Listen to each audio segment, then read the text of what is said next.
adapt. Hmm.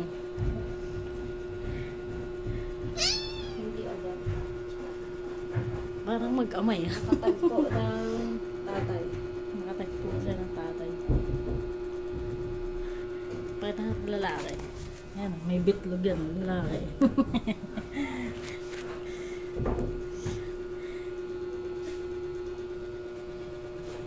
Baka ma-monetize ka pa dyan. Ay, monetize ka na, di ba?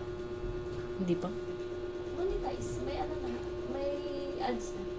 Wala pa. Ah, wala pa. Hmm. Kala ko meron na. Sa FB yun. Ah,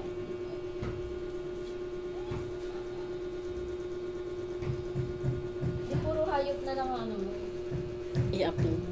Maramihan. Hmm. Mas marami kang followers. Parang magtatay. Oh.